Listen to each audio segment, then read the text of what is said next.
Olá, povo de Deus, São Mateus, apóstolo, 21 de setembro de 2020. A primeira leitura, Efésios 4, de 1 a 7, de 11 a 13. A posição geográfica fazia de Éfeso uma cidade muito importante. No Mediterrâneo Oriental, com porto de mar, todo o comércio do interior chegava até aí. Em 133 a.C., Éfeso foi declarada a capital da província romana da Ásia. A grande deusa asiática Ártemis tinha aí seu famoso templo.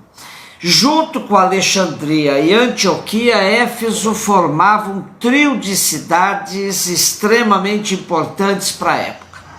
Há muitos exegetas que argumentam que Paulo não pode ser o autor desta carta, por causa de um estudo acurado de sua forma de escrever, muito diferente do apóstolo dos gentios, além da questão escatológica do fim do tempo adiada. Por isso dizem que essa carta foi escrita por um discípulo de Paulo. Porém, essa questão de sua autoria está sempre em aberta e discutida. Muitos comparam a carta aos Efésios com a carta aos Colossenses, embora haja uma diferença fundamental entre ambas. A carta aos Colossenses é profundamente cristológica e a carta aos Efésios apresentam aspectos muito mais eclesiológicos da igreja. Interessante que, diferentemente das outras cartas de Paulo, que sempre apresentam argumentos em defesa de uma igreja local, a carta aos Efésios alude a uma igreja universal, uma igreja única como povo de Deus, esposa do Messias, que não espera tão próximo o fim dos tempos. Nessa igreja há um só corpo, um só Espírito, uma só esperança, um só Senhor, uma só fé, um só batismo, um só Deus e Pai de todos. Porém, as diferenças que há na igreja advêm da variedade de carismas, pois a cada um foi dada a graça, segundo a medida do dom de Cristo. Por isso, Paulo apresenta o núcleo da direção da igreja cristã primitiva, constituída de apóstolos, profetas, evangelistas, pastores e mestres, todos voltados para a construção do corpo de Cristo. E para que haja unidade na igreja, Paulo exorta os cristãos de Éfeso a que hajam com humildade, mansidão e paciência, para que a unidade seja garantida. Se for necessário, que uns suportem os outros no amor, mediante o vínculo da paz, garantindo a unidade do Espírito. Sua condição de prisioneiro, por causa de Cristo, lhe conferia autoridade para cobrar esse comportamento da comunidade. Mateus 9, de 9 a 13. O texto de hoje foi escolhido por causa da celebração do dia de São Mateus Apóstolo. Mateus foi um dos escolhidos por Jesus para compor o grupo dos 12.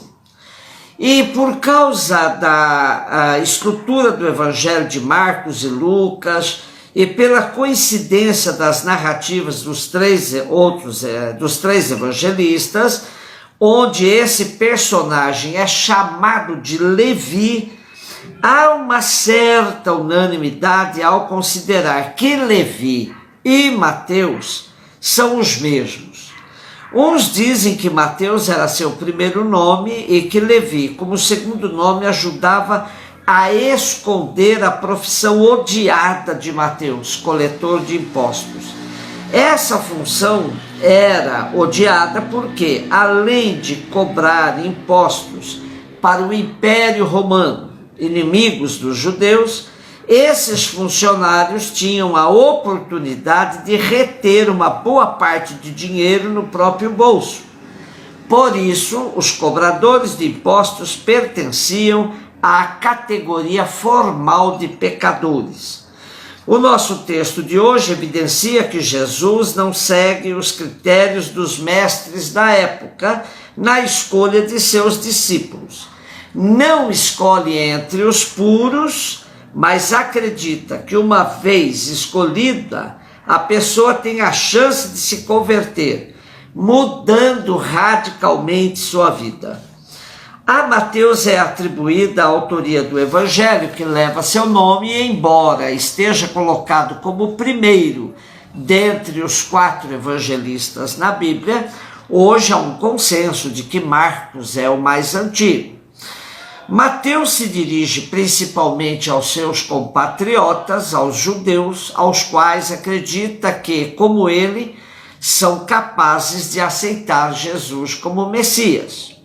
A refeição de Jesus com Mateus e outros publicanos foi ocasião de escândalo junto aos fariseus, que duvidavam do caráter profético de Jesus, pois se ele fosse verdadeiramente um profeta em Israel, não andaria com pecadores e muito menos se sentaria à mesa para uma refeição com eles.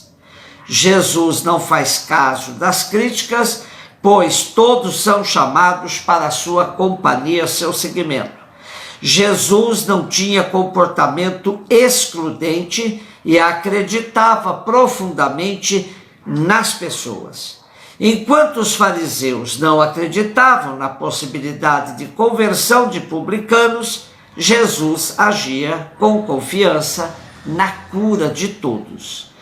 Quando os fariseus questionam por que é que vosso mestre come com os cobradores de impostos e os pecadores, Jesus responde-lhes: não são os que têm saúde que precisam de médico, mas sim os doentes. Ide aprender o que significa: prefira a misericórdia ao sacrifício, porque não vim chamar os justos, mas os pecadores. Jesus deixava clara a sua missão e afirmava que não se importava se os fariseus, que se consideravam justos, não quisessem segui-lo. Ao dizer prefira a misericórdia ao sacrifício, Jesus está repetindo a crítica que o profeta Oséias fazia aos homens do culto da sua época, que oravam com os lábios, tendo o coração distante.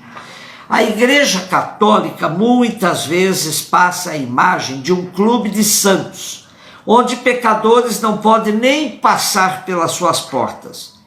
Pessoas com outras opções na vida, que não a de fiel cumpridor dos preceitos eclesiais, se sentem excluídas de antemão.